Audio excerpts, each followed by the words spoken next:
teen times. Science. Privacy bracelets prevent virtual assistants from eavesdropping. Virtual assistants have become popular in recent years thanks to the convenience of being able to complete tasks without lifting a finger. They are activated when someone says a wake word, which is usually simply the name of the assistant, and then begin listening to every word the user says. Unfortunately, they also turn on upon hearing anything similar to their wake word, meaning that many virtual assistants listen in on much more than their owners want to hear. After hearing about cases in which virtual assistants inadvertently recorded private conversations, a pair of computer science professors at the University of Chicago in the U.S. decided to invent a way for people to defend against the intrusion. They developed a wearable device they called the Bracelet of Silence, which, as the name suggests, is a metal ring worn on the wrist. Unlike a normal bracelet, this one is covered in 24 speakers that emit ultrasonic waves in all different directions. Although the sound waves are inaudible to most people, electronic microphones will pick up the sounds of all others, resulting in the static-like recording. Though the prototype is clunky, the technology could be useful in the future. As the world becomes more connected, we will inevitably be surrounded by devices that could record us without our knowledge.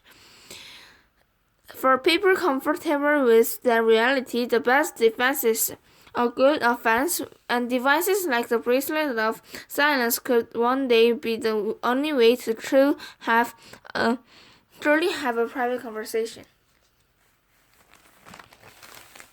Special report: the cultural, economic, and political ramifications of COVID-19.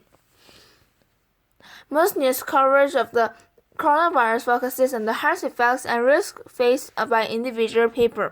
However, the virus is also disrupting other aspects of life in Korea, even for those who have not contracted the disease.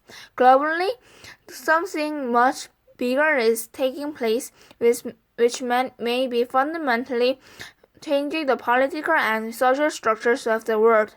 In Korea, people are panicking as the number of infected people continues to climb, and that fear has resulted in several unrelated parts of life shutting down completely. The film industry is being hit particularly hard as people are staying home rather than going to the movie theater. Cinemas showed a 43% drop in 1 week after last month, and this February had the lowest number of ticket sales of any February since 2004. People staying indoors has had a negative impact on other businesses, such as restaurants and cafes as well. Some reality TV shows that take place in public locations have stopped production completely. Several foreign basketball players have terminated their contracts with their KBL teams and returned to their countries before the end of the season.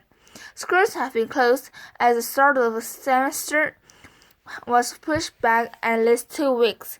Moreover, international student exchange programs have been cancelled and students are being sent home.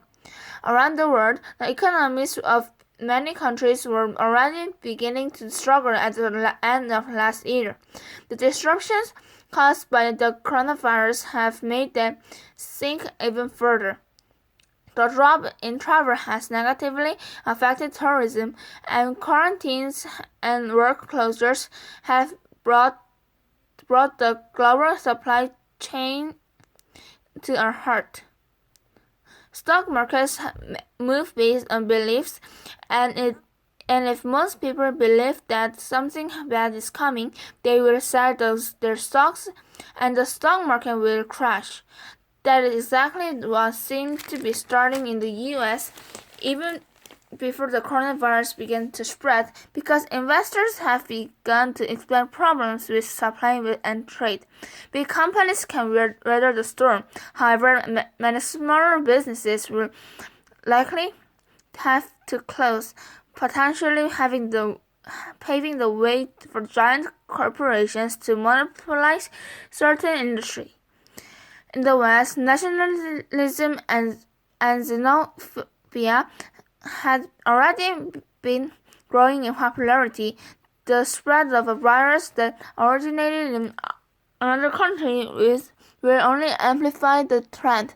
As the virus continues to spread, more blame will be placed on China and more pressure will be placed on the government to close borders. The priority right now is to safety of individuals at risk. However, in the end, the coronavirus may ultimately change the world.